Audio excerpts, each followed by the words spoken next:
नमस्कार। आज हम कक्षा 9 गणित में अध्याय 7 प्रारंभ करेंगे। अध्याय 7 का नाम है त्रिभुज।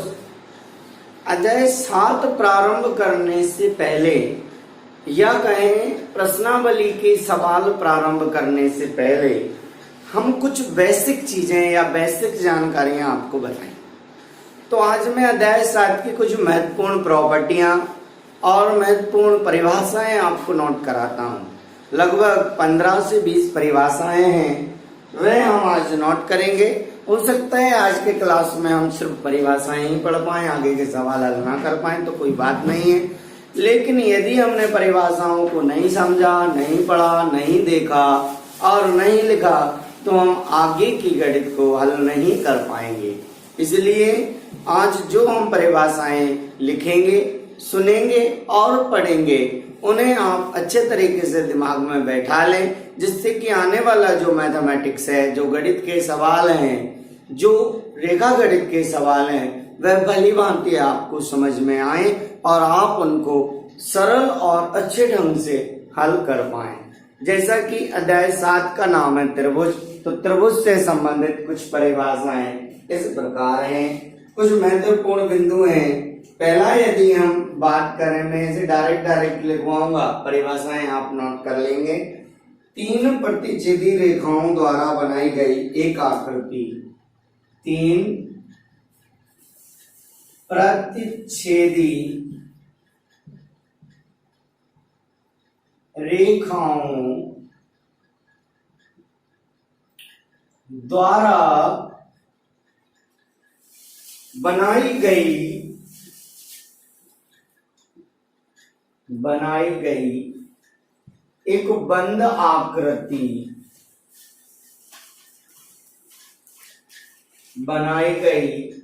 एक बंद आकृति, त्रिभुज कहलाती है।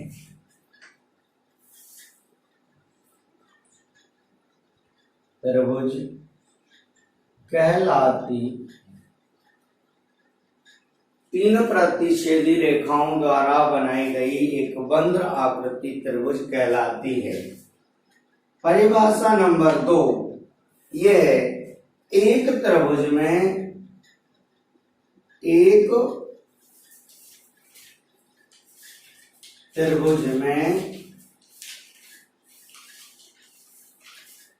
3 भुजाएं, जैसा कि ऊपर लिखा है हमने, 3 भुजाएं, 3 कोण, 3 भुजाएं, 3 कोण और 3 शीर्ष होते हैं।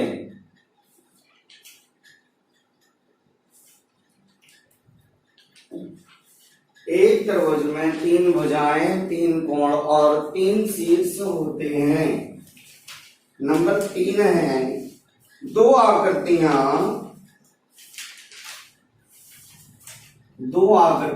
कोई भी आकृतियां दी हो, त्रिभुज की हो, चतुर्भुज की हो, 2 आकृतियां सर्वांशम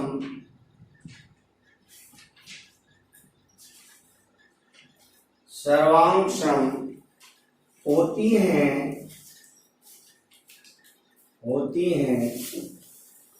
यदि वे एक ही आकार व माप के हों।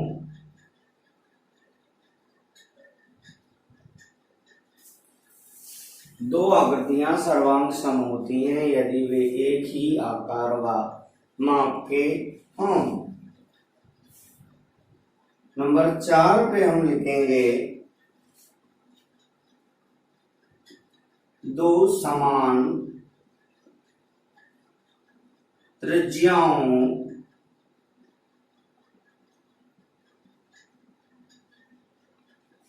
वाले वृत्त सर्वांशम होते हैं।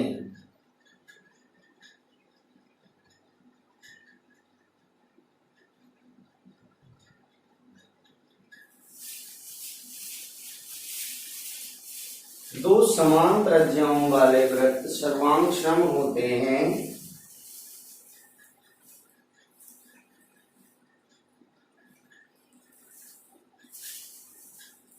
अगली परिभाषा है, यदि दो त्रिभुज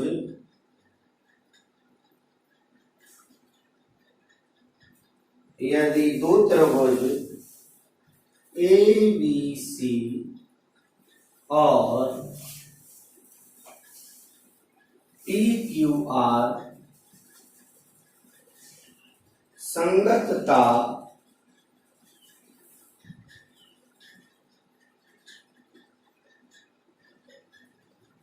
लगभग बराबर हों या संगतता के अनुसार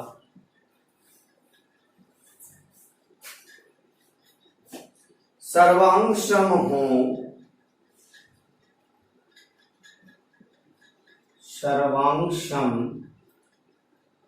हो, तब उन्हें त्रिभुज ए बी सी और त्रिभुज पी क्यू आर, त्रिभुज ए बी सी सर्वांगसम त्रिभुज पी क्यू आर से दर्शाया जाता है।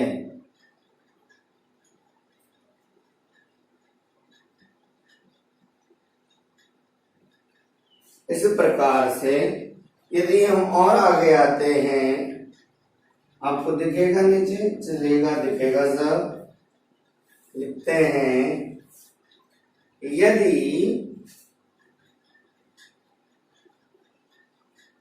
एक त्रिभुज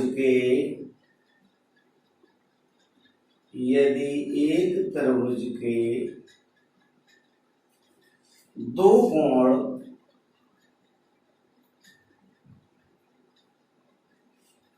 तथा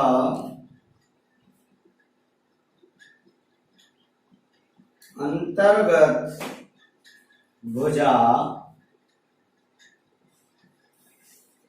दूसरे त्रिभुज के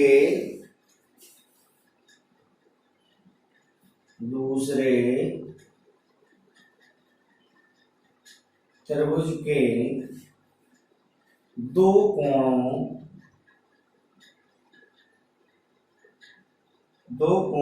तथा अंतर्गत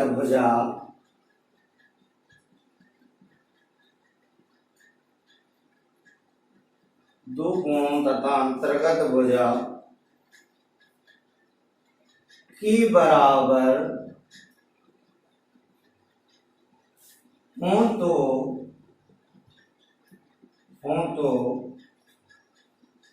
त्रिभुज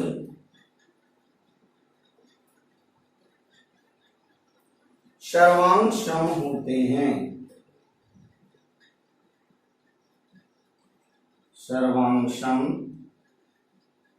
होते हैं। इन्हें क्या बोलते हैं? एस ए एस भी बोलते हैं। भुजा कोण भुजा भी कहते हैं। ठीक है ना। इसी प्रकार देखो, आपको 6 नंबर सही से नहीं दिख रहा है, अब आपको अच्छे से दिखने लगेगा। ये जो हमने पूरा लिख दिया अब आपको अच्छे से दिखाई देगा। अब हम इसको रब करते हैं, आप इसको नोट कर लेंगे। अब आगे की भी कुछ छोटी छोटी और परिभाषाएं जिनको हम चर्चा करने वाले हैं, जिनके ऊपर आपको इनको अब हम रब करते हैं। 7वें नंबर से अब हम अगले परिभाषाओं की आपसे हम चर्चा करेंगे। ठीक है ना। तो आइए हम आगे की परिभाषाएं देखते हैं।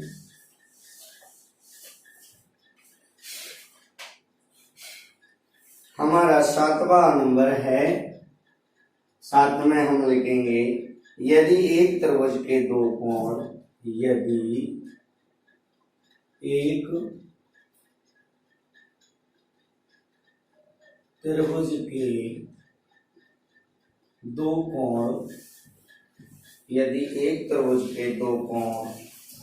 और एक भुजा एक त्रिभुज, दो कोण और एक भुजा दूसरे त्रिभुज के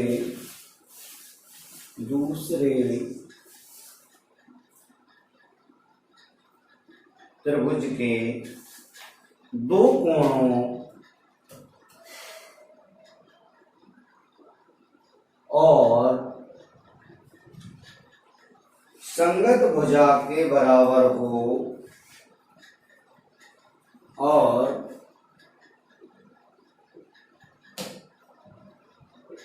संगत भुजा के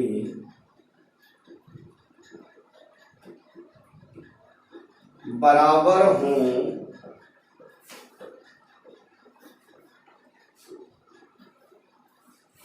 तो वह सर्वांगसम होंगे। तो त्रिभुज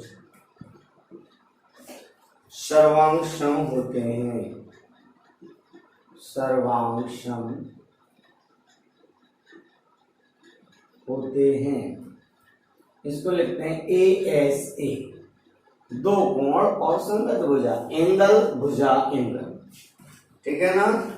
आगे चलते हैं, आठवां है आपका, इसी प्रकार भुजा भुजा भुजा भी होता है और कोण कोण कोण भी होता है। यदि किसी त्रिभुज के तीनों कोण बराबर हो दोनों के तो भी सर्वांगसम होते हैं और भुजा भुजा भुजा से भी सर्वांगसम होते हैं। यदि ट्रिपल ए और ट्रिपल एस लिखा हो तब भी ये दोनों नियम लागू होते हैं। हम और अगला देखते हैं, त्रिभुज की बराबर भुजाओं के त्रिभुज की बराबर भुजाओं के सम्मुख कोण बराबर होते हैं।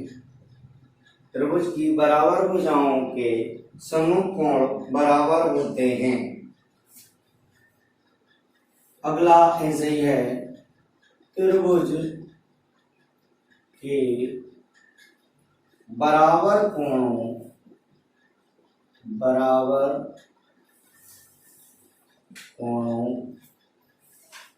की सम्मुख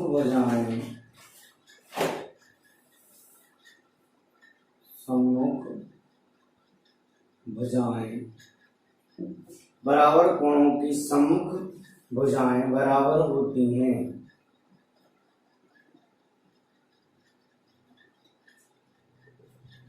ठीक इसी प्रकार से समबाहु त्रिभुज का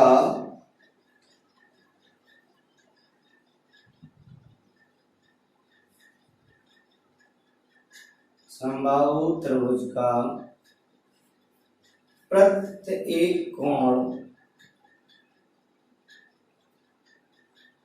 60 डिग्री का होता है। समबाहु त्रिभुज का प्रत्येक कोण 60 डिग्री का होता है। अगला है,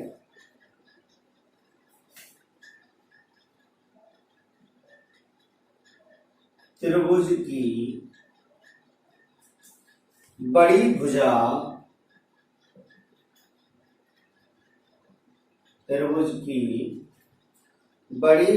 का सम्मुख कोण बड़ा होता है। बड़ी भुजा का सम्मुख कोण बड़ा होता है। 12 नंबर का पॉइंट है,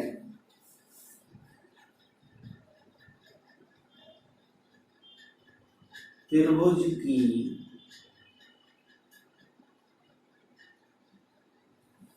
दो भुजाओं का योग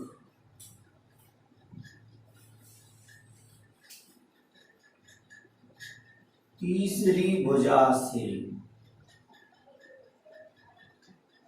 दो भुजाओं का योग तीसरी भुजा से अधिक होता है, अधिक होता है। ठीक है, तो इस प्रकार से हमें सारी परिभाषाएं याद करना पड़ेंगी, तभी हम आगे कुछ कर पाएंगे। तो आज जो मैंने परिभाषाएं आपको नोट कराई हैं वह आप उनको लिख लें, याद कर लें। निश्चित ही हम आगे की क्लास में इनसे संबंधित सारे सवालों पर चर्चा करेंगे। धन्यवाद।